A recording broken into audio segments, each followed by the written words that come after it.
ಜಗಜ್ಯೋತಿ ಬಸವೇಶ್ವರ, ವಿಶ್ವಕ್ಕೆ ಗುರು ಬಸವಣ್ಣ. ಅದೇ ನಮ್ಮ ಪಕ್ಕದ ಮನೆಯವ್ರ ಚಲೋ ಇರುತ್ತೆ, ನಾವು ವಿಶ್ವಕ್ಕೆ ಗುರು ಆಗಿರ್ತೇವ.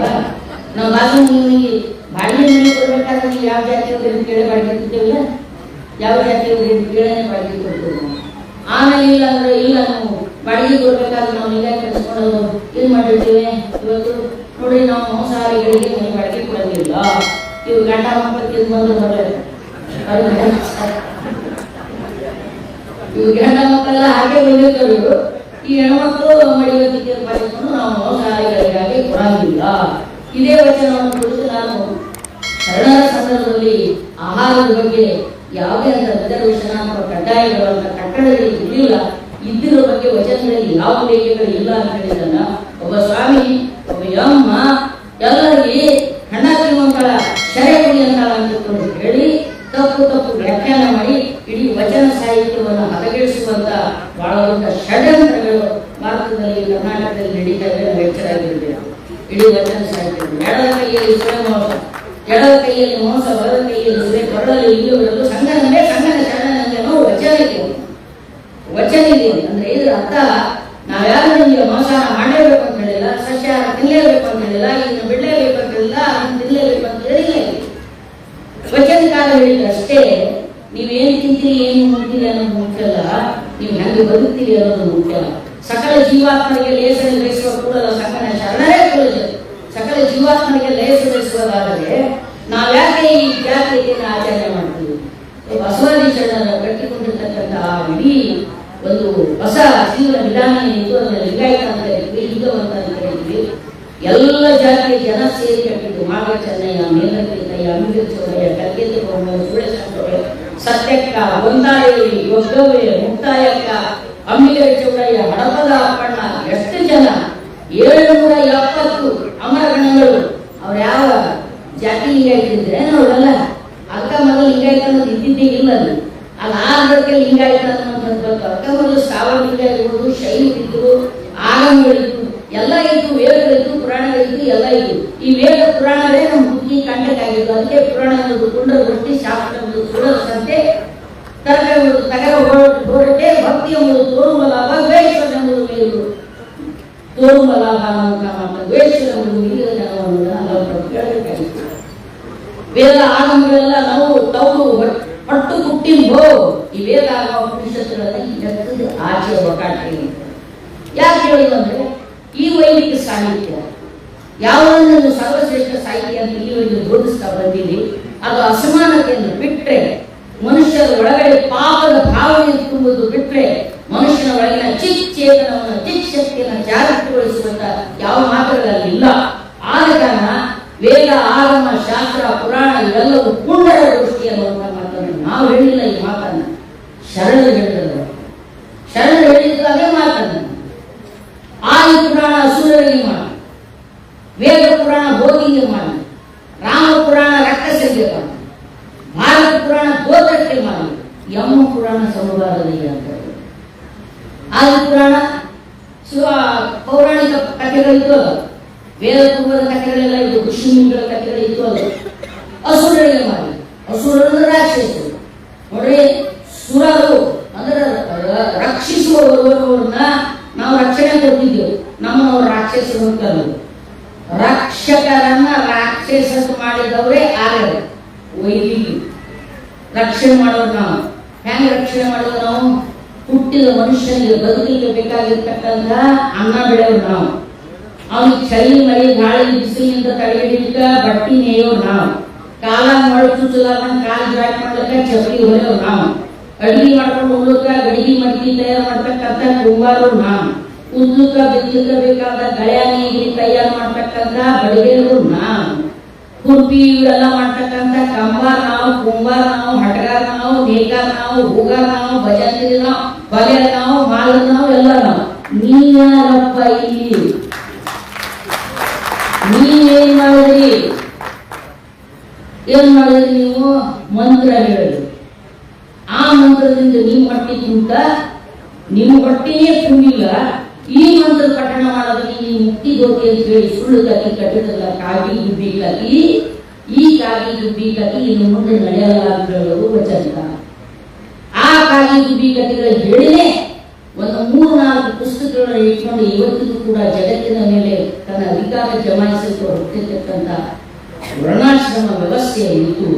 ಆ ವ್ಯವಸ್ಥೆಯನ್ನ ಅಲ್ಲಿರುವ ದೋಷ ದೌರ್ಬಲ್ಯಗಳ ಕಾರಣಕ್ಕಾಗಿ ಅದನ್ನು ಅನುಸರಿಸುವಂತ ಮನುಷ್ಯರ ಅಜ್ಞಾನದ ಕಾರಣವಾಗಿ ಅದನ್ನು ಹಳಬರೆ ಹೊರತು ಯಾವ ವ್ಯಕ್ತಿಗಳನ್ನ ಶರಣನ್ನು ದ್ವೇಷಿಸಲಿಲ್ಲ, ಯಾರನ್ನು ಕೂಡ ದೂಷಿಸಲಿಲ್ಲ.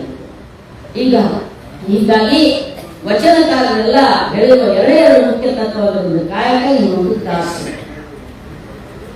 ಪ್ರತಿಯೊಬ್ಬರು ಕೆಲಸ ಮಾಡಬೇಕು, ಕಾಯಕ ಮಾಡಬೇಕು. ಕಾಯ ಕಷ್ಟ, ತನ್ನನ್ನು ವಹಿಸಿ ಮನವು ಬೆಳೆಸಿ ತಂದು ದಾಸೋಹ ಮಾಡುವ ಸದ್ಭಕ್ತನ ಮಾಡುವ ತೋರ ಯಾರಿನಿಗೆ. ಅದೆಂತೆಂದರೆ ಆತನ ತನು ಶುದ್ಧ, ಆತನ ಮನಶುದ್ಧ, ಆತನ ನುಡಿಯೆಲ್ಲವೂ ಪಾವನ. ತನ್ನನ್ನು ವಹಿಸಿ ಮನವು ಬೆಳೆಸಿ ಈ ಶರೀರ ಕಾಯ ಕಷ್ಟದ ಮೂಲಕ, ಬೆವರು ಸುರಿಸುವ ಮೂಲಕ, ಏನಾದರೂ ಒಂದು ವಸ್ತುವನ್ನು ಉತ್ಪಾದನೆ ಮಾಡುವ ಮೂಲಕ ಕೆಲಸ ಮಾಡತಕ್ಕಂಥದ್ದೇ ನಿಜವಾದ ಪೂಜೆ ಹೇಳಿರ್ತಕ್ಕಂಥದ್ದು ಶರಣರು. ಪೂಜೆ ಮಾಡೋದು ಒಂದು ಕಾಯಕಲ್ಲ.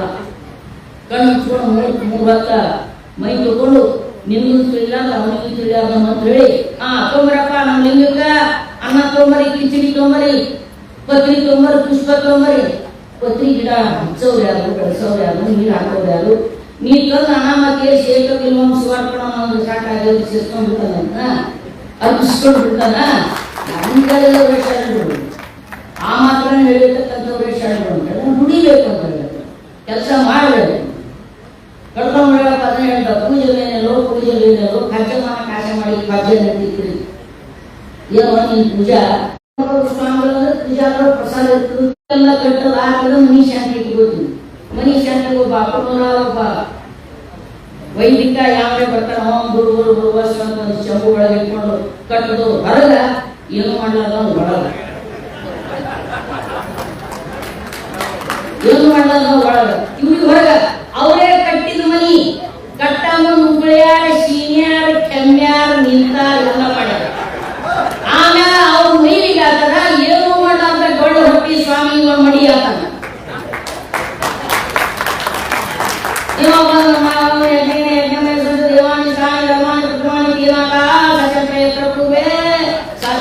ಸಂತಿ ದೇವ ಏನಾಯ್ತು ಮಗನಿ ವಚನ ನಮ್ಮಲ್ಲಿ ಯಾಕೆ ಪಕ್ಕ ಕೇಳ್ತಿ?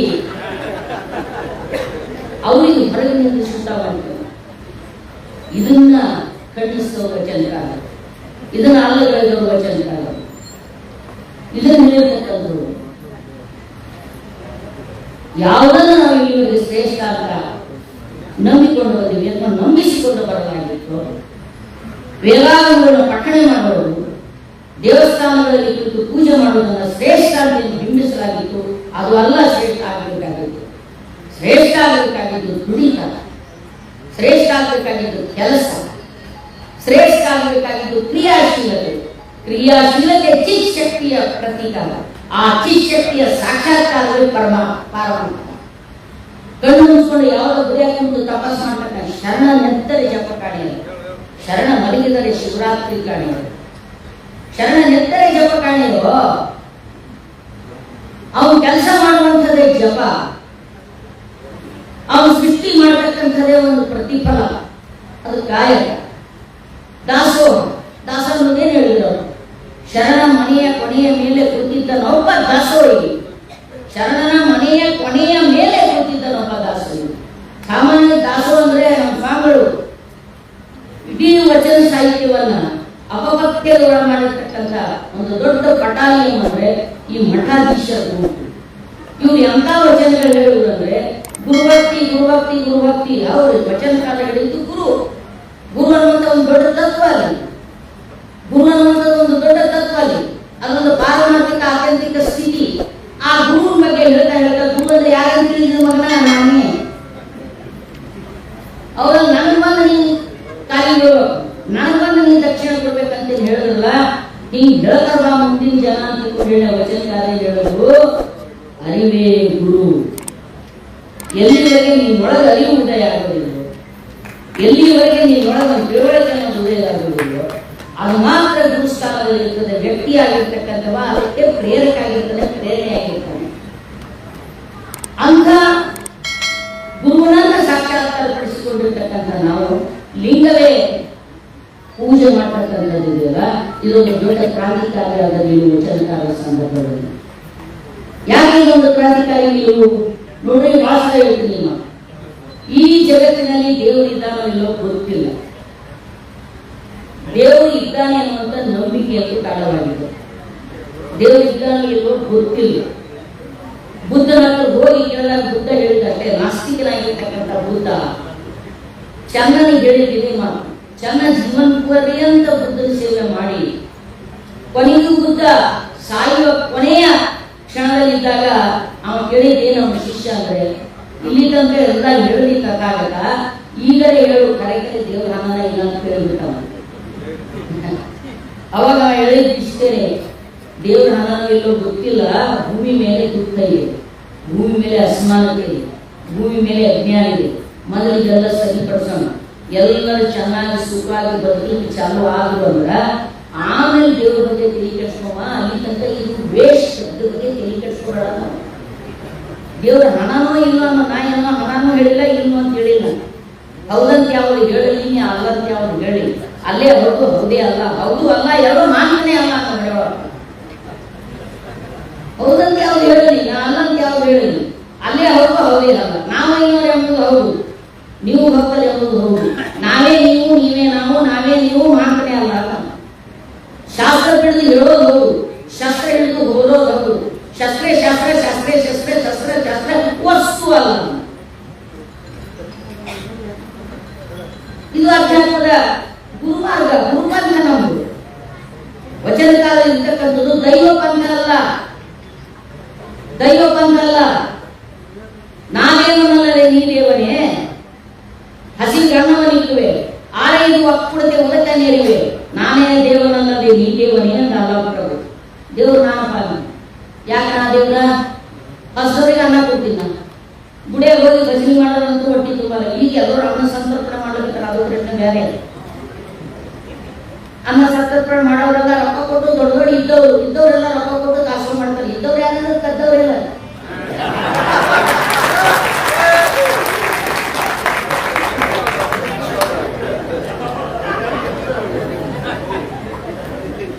ಎಲ್ಲರೂ ಕದ್ದವ್ರು ಹೇಳಿ ಬಸವಣಿಗೆ ಹೇಳ್ತಾರೆ. ನಾಯಕರಿ ವಾಂಗಿ ನೋಡೋದೊಂದು ಹೇಳಿ, ಸೀರೆ ಒಳಗೊಂದರೆ ಹಿಂಗೆ ನಾಳಿಂಗೆ ಎಂದಾದರೆ ಮಾಡಿ ನಿಮ್ಮ ಕರಾಡೆ. ನೀವು ಇವತ್ತು ಮಕ್ಕಳು ಕೇಳ್ಬೇಕು ಅಷ್ಟೇ, ನಿಮ್ಗೆ ಇದಕ್ಕಿಂತ ಹೆಚ್ಚಿಗಿತ್ತು ಅನ್ನೋದು ಕತ್ತಂಗೆ ಹೋಗೋ ಅಲ್ಲ. ಒಂದು ಎಲೆಕ್ಷನ್ ಮಾಡ್ಬೇಕಾದ್ರೆ ನಿಮ್ಮ ಶಾಸಕ ಮಹಾಸಭೆಗೆ ಸಾವಿರಾರು ಕೋಟಿ ರೊಕ್ಕ ಬೇಕು. ಎಲ್ಲಿಂದ ತನ್ನ ದುಡ್ಡಿ ಕೆಟ್ಟ ನಿಮ್ಮ ಶಾಸಕ ಯಾರು ರೊಕ್ಕವು? ನಿಮ್ಮದೇ ರೊಕ್ಕ. ರೊಕ್ಕ ಅನ್ನೋದು ಎಲ್ಲಿ ಬರ್ತದೆ? ಶ್ರಮದ ಮೂಲಕ ಬರ್ತದೆ. ಶ್ರಮ ಇಲ್ಲದೆ ರೊಕ್ಕ ಇಲ್ಲ. ಶ್ರಮವೇ ಹಣ. ಶ್ರಮ ಹಣ ರೀ. ಹೌದು, ನಿಮ್ ನಿಮ್ಗೆ ಯಾವ ಸರ್ಕಾರದಲ್ಲಿ ಒಂದು 100 ಕೋಟಿ ಬಂದಿರ್ಬೋದು. ಯಾಕೆ ಒಂದು 100 ಕೋಟಿ ರೂಪಾಯಿ? ರೂಪಾಯಿ ಅಂದ್ರೆ ಏನೋ ಕಾಗದ. ಕಾಗದದಿಂದ ಏನಾಗಲ್ಲ, ಉಳ್ಳಾಗಲ್ಲ. ಕಾಗದ ಚಳಿ ಹೊತ್ಕೊಳಕ್ ಬರಲ್ಲ. ಕಾಗದ ಈಸ್ ನೋಟು ಸುಟ್ಟರು ಚಳಿಗೆ ಬೆಂಕಿ ಕಾಯಲ್ಲ. ಕಾಗದಕ್ಕಿಲ್ಲ ಬೆಲೆ.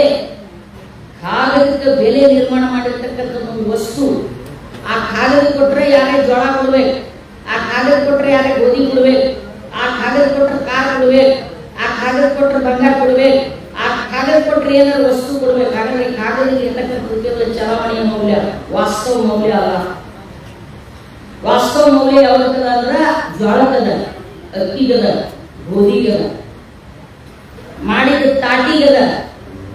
ತಾಟ್ ಎಲ್ಲಿಂದ ಬಂತು? ನಿಮ್ ಸ್ಟೀಲ್ ತಾಟ್ ಎಲ್ಲಿಂದ ಬಂತು? ಮೆಟಲ್ ಇಂದ ಬಂತು. ಮೆಟಲ್ ಎಲ್ಲಿತ್ತು? ಮೆಟಲ್ ಭೂಮಿ ಒಳಗೆ ಇತ್ತು, ಗಣಿಯಲ್ಲೇ ಇತ್ತು. ಅದು ಕಬ್ಬಿಣ ರೂಪದಲ್ಲಿತ್ತು, ಕಲ್ಲು ರೂಪದಲ್ಲಿತ್ತು, ಕಡ್ಲಿ ರೂಪದಲ್ಲಿತ್ತು, ಮಣ್ಣಿನ ರೂಪದಲ್ಲಿತ್ತು, ಯಾವ ರೂಪದಲ್ಲಿತ್ತು. ಅದು ನೈಸರ್ಗಿಕವಾದ ಸಂಪರ್ಕ. ಅದು ತನ್ನಷ್ಟಕ್ಕೆ ತಾನೇ ಇದೆ. ಅದು ಸ್ವಯಂಭೂ. ಅದನ್ನ ಯಾರು ತಯಾರು ಮಾಡಿಲ್ಲ. ಕಲ್ಲಿನಲ್ಲಿರ್ತಕ್ಕಂಥ, ಮಣ್ಣಿನಲ್ಲಿರ್ತಕ್ಕಂಥ ಧಾತು ತೆಗೆದು ವಸ್ತುವಾಗಿ ನಿರ್ಮಾಣ ಮಾಡತಕ್ಕಂಥ ಶ್ರಮ. ಹೌದಾ ಇಲ್ಲ? ಭೂಮಿಯಾಗಿ ಕಬ್ಬಣ ತೆಗಿಬೇಕಾದ್ರೆ ಅಲ್ಲಿ ಕುಂತು ರುದ್ರಾಭಿಷೇಕ ಮಾಡೋದು ಭೂಮಿಯಾಗ ಕಬ್ಬಣ ಬರ್ತದ. ಏನ್ ಗಾಯತ್ರಿ ಮಂತ್ರ ಹೇಳೋದು ಬರ್ತದ. ಬಂಗಾರ ಹಾಕೊಂಡು ಜಗ ಜಗ ಜಗ ಕುಂಡಿದ್ದೇವ್ ನಾವು. ಹೆಂಗ್ ಬರ್ತದ ನೀವು ಬಂಗಾರ? ಬಂಗಾರ ಖಣಿ ಒಳಗೆ ಲಕ್ಷಾಂತರ ಕಾರ್ಮಿಕರು ಸಾವು ಬದುಕಿನ ನಡುವೆ ಹೋರಾಟ ಮಾಡಿ ಗಣಿ ಒಳಗಿಟ್ಟು ಕಲ್ಲು ಹೊಡೆದು ತೆಗೆದು ಮ್ಯಾಗೇರಿಸಿ ಮ್ಯಾಗ್ ಕುಟ್ಟಿ ಪುಡಿ ಮಾಡಿ ತೇಜಪ್ ಹಾಕಿ ತೇಜಪ್ ಗಟ್ಟಿ ಮಾಡಿ ತಂದಾಗ ತಳ ತಳ ಬಂಗಾರ ಅದು. ಬಂಗಾರ ಮ್ಯಾಗಿ ದೂರಲ್ಲಿ ಬಂಗಾರ ಒಂದು ತುಳಿ ಬಂಗಾರ ಹೊರಗೆ ಬರಬೇಕಾದ್ರೆ ಒಂದು 100 ಕಾರ್ಮಿಕರು ಹುಟ್ಟಿಗಟ್ಟಲೆ ಬೆವರು ಸುರಿಸಬೇಕಾಗ್ತದೆ. ನೆನಪಿಟ್ಕೊಳ್ಳಿ. ಅಂದ್ರೆ ಬಂಗಾರ ತಯಾರು ಮಾಡಿರ್ತಕ್ಕಂಥದ್ದು ಯಾವುದು? ಬೆವರು. ದೇವಸ್ಥಾನ ನಿರ್ಮಾಣ ಮಾಡಿರ್ತಕ್ಕಂಥದ್ದು ಯಾವುದು? ಬೆವರು. ದುಡಿತ. ಅದಕ್ಕಾಗಿ ಶರಣರು ಮಹಾತ್ಮನಿಗೆ ಕಾಯಕ ಕಾಯಕ ಕಾಯಕದಲ್ಲಿ ನಿರತನಾದರೆ ದುರ್ದರ್ಶನವಾದ ಮರೆಯಬೇಕು, ಲಿಂಗ ಪೂಜೆಯಾದರೂ ಮರೆಯಬೇಕು, ಜಂಗಮ ಮುಂದಿಟ್ಟರು ಹಂಗ ಹರಿಯಬೇಕು. ಇದು ಕಾರಣ ಚಂದೇಶ್ವರ ಲಿಂಗವಾದರೂ ಕಾಯಕದ ಒಳಗುಂಟು. ಕಾಯಕದಲ್ಲಿ ಕಾಯ ಸಪ್ಪಾದರೂ ಕಾಯಕ ತಂದದ್ದಲ್ಲದೆ ಹೋದದ್ದೆಲ್ಲ ಅನರ್ಪಿತ ಅಂತ. ನೀವೇನು ದೇವರಿಗೆ ನೆಮ್ಮದಿಯಾಗಿ ಕೊಡ್ಬೇಕಂತೀರಲ್ಲ, ನಿಮ್ಮ ಚೇಷ್ಟೆಗಾಗಿ ದೇವರಿಗೆ ನೆಮ್ಮದಿಯನ್ನ ನೀವೇನು ಅರ್ಪಿಸ್ಬೇಕಂತೀರಲ್ಲ, ಅದಕ್ಕೂ ವಚನಕಾರ ಬಹಳ ಚಂದ ಹೇಳ್ಯಾರ. ಗೊತ್ತಲ್ಲಿ ಬೋನವನ್ನು ತೋರಿಸಿದ್ರೆ ಲಿಂಗನೂ ಸೋದಿಲ್ಲ, ನಿಮ್ಮ ಅನ್ನನೂ ಸೋದಿಲ್ಲ, ಯಾಕೆ ತೋರಿಸ್ತಿ ಅಂತ ಕೇಳಿದ್ರು.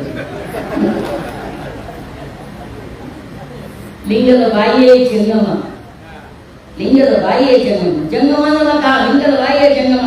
ನಮ್ಮ 100 ರೂಪಾಯಿ ದಕ್ಷಿಣ ಕೊಡ್ರಿ, 1000 ರೂಪಾಯಿ ಕೊಡ್ರಿ ಅಂತ ನೋಡ್ರಿ. ಈ ಜಾತಿ ಇವರು ಜಂಗಮರಲ್ಲ, ಅವ್ರಿಗೆ ನಮಗೇನು ಸಿಕ್ಕಿಲ್ಲ ಪಾಪ. ಅವರು ಹಿಂದೆ ಕರೆಯಬೇಕಂದ್ರೆ ಅವ್ರು ಘಟ ಮಾಡಿದ್ದೆ ಹಿಂಗಾಯ್ತು. ಎಪ್ಪ ಬಾಯಪ್ಪ ಕಾಲ್ಕೊಡು, ಬಾಯಪ್ಪ ಎಪ್ಪ ಬಾಯಪ್ಪ ಕಾಲ್ಕೊಡು, ಪಾದ ಕೊಡು ಅಂದ್ರೆ ಇವ್ರ ಮಗ ಅದು ಸಾಲಿನಲ್ಲಿ ಇರೋದಿಲ್ಲ, ಮನೆ ಕೊಡೋದಿಲ್ಲ. ಅಮಾಸಿ ಹುಣ್ಣಿ ಅದು ಸಾಲಿಗೆ ಹೋಗಲ್ಲಿ. ಇವ್ರ ಮನೆಗೆ ದಿನ ಹೋಗಿ ಉಣ್ಣು ಮಗ